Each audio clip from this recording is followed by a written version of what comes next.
ঘরে তৈরি সুজির কেক একদম নরম তুলতুলে, একবার ট্রাই করে দেখবেন।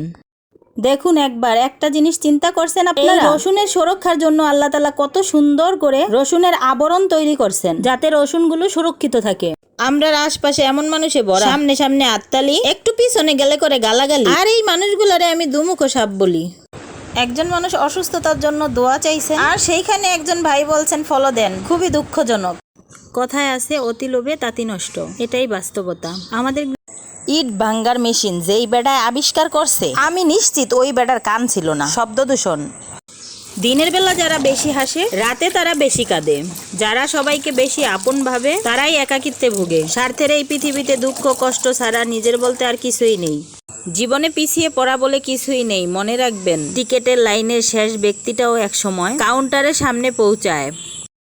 যে পাত্তা দেয় তাকে পাত্তা না দিয়ে, যে পাত্তা দেয় না তাকে পাত্তা দিয়ে, পাত্তা না পেয়ে পাত্তাহীনতায় বেপাত্তা আমি। মাঝে মাঝে নিজেকে প্রশ্ন করি, কত জীবী বুদ্ধি থাকলে বুদ্ধিজীবী হওয়া যায়? কালোর প্রশংসা শুধু উপন্যাসেই মানায়, বাস্তবে তো কবি নিজেই সৌন্দর্যের প্রেমে পড়েছেন। ঠিক বললাম তো? সারা রাত স্বপ্নে দেখলাম বিমানের জানালা দিয়ে মাথা বের করে সমুদ্র দেখছি। সকালে ঘুম থেকে উঠে দেখি মশারির ফাঁক দিয়ে মাথা বের করে বসে আছি। জীবনে এতবার ভেঙে পড়তে হবে জানলে? হরলিক্সের বদলে শাহ সিমেন্ট খেতাম। নিচের দিকে তাকিয়ে হাঁটাটা আমার ভদ্রতা নয়, আমি আসলে মনে মনে রাস্তায় টাকা খুঁজি। বিয়ে করলে মাদ্রাসার মেয়েদেরই বিয়ে করবেন। বিয়ের পরে ইচ্ছে মতো আরবিতে ঝগড়া করবেন। প্রতিবেশীরা দেখবে আর ভাববে আপনারা মনে হয় দোয়া করছেন। কথা ঠিক নাকি কোনো ভেজাল আছে? বাসে উঠেছিলাম, সিট না পেয়ে দাঁড়িয়েছিলাম। একজন মা তার ছোট ছেলেকে দেখিয়ে বলল, দেখ দেখ ভালো করে দেখ, পড়ালেখা না করলে এইভাবে দাঁড়িয়ে যেতে হয়। আমি সবচেয়ে বেশি ভয় পাই আল্লাহকে। এরপরে আমি সবচেয়ে বেশি ভয় পাই যে ব্যক্তি আল্লাহকে মোটেই ভয় করে না। যার হৃদয়ে আল্লাহর ভয় নেই সে সবকিছুই করতে পারে। মা, কিরে ভাজা মাছটার এক পিঠ খেয়েছিস, আরেক পিঠ খাসনি কেন? আমি ভাজা মাছ উল্টে খেতে জানি না।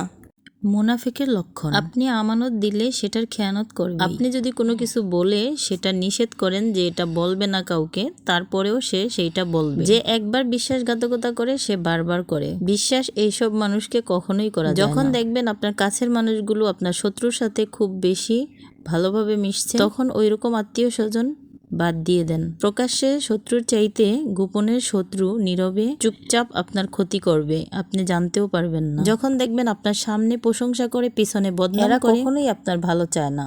তখন থেকে চিন্তা করছি রাস্তাত বার হইলে ক্যামেরা অন করিয়া রাখমু। একবার চাইবা, দ্বিতীয়বার চাইবার সুযোগ নেই। সকল বদ রই যাইবা।